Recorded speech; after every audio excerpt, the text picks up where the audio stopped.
Hello my dear student, welcome to Saraswati classes. Saraswati classes के YouTube channel में आपका स्वागत है।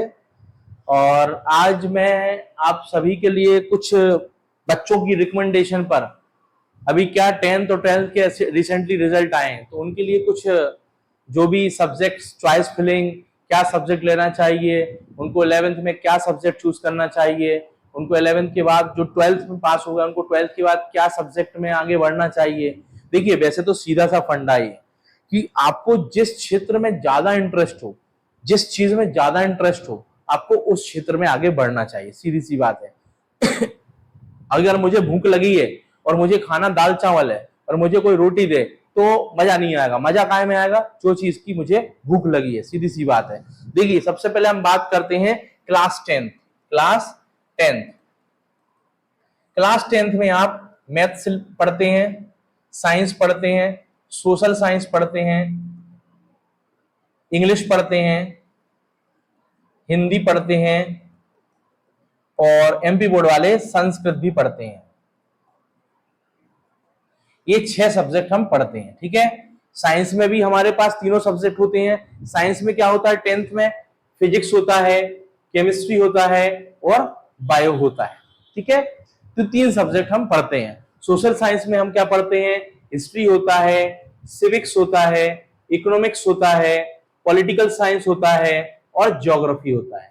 तो ये सारी चीजें पढ़ते हैं, ठीक है।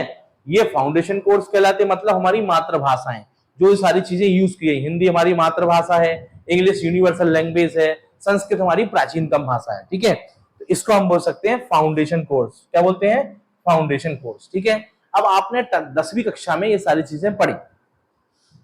अब आप 11th में पहुंचे। बहुत सारे बच्चों की शिकायत आई, कमेंट आया, व्हाट्सएप पे भी मैसेज आया कि सर हमें एक बार आप बताइए कि हम कौन सा सब्जेक्ट लें।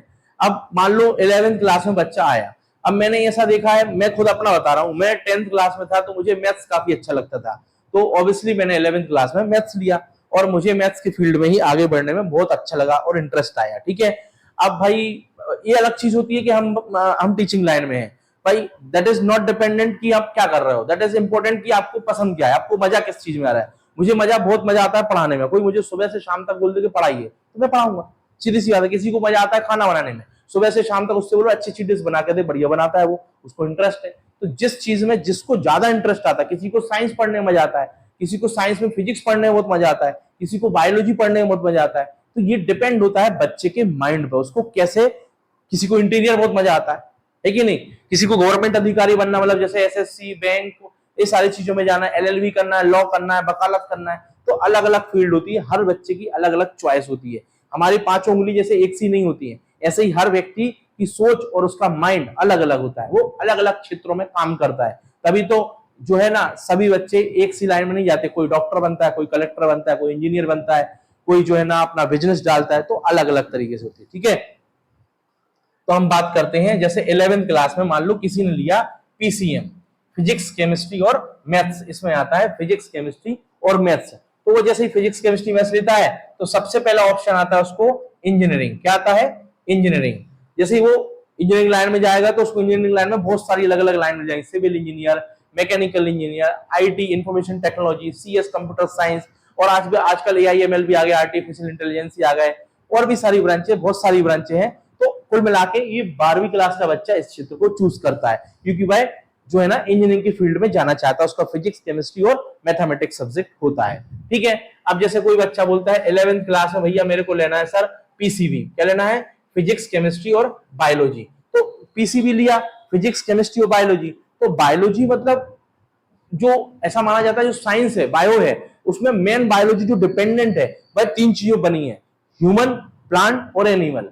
तो बायो का विस्तार से अध्ययन आपको पीसीबी में देखने को मिल जाता है। अब पीसीबी लेने के बाद बच्चे को आगे करियर में बहुत सारी चीजें आ जाती हैं, जैसे कि मान लो, ऐसा नहीं इसमें भी बहुत सारी चीजें आती हैं, बट इसमें भी चीजें आती है, जैसे बी फार्मा कर सकता है बच्चा, डी फार्मा कर सकता है, बीएमएलटी कर सकता है, डीएमएलटी कर सकता है, नीट की एग्जाम दे सकता है, तो नीट की एग्जाम के बाद बच्चा बीडीएस कर सकता है, bachelor of dental surgeon, MBBS कर सकता है, बीएचएमएस कर सकता है, बीएमएस कर सकता है। बहुत सारी लाइनें खुल जाती हैं डिप्लोमा एंड डिग्री कोर्सेज की।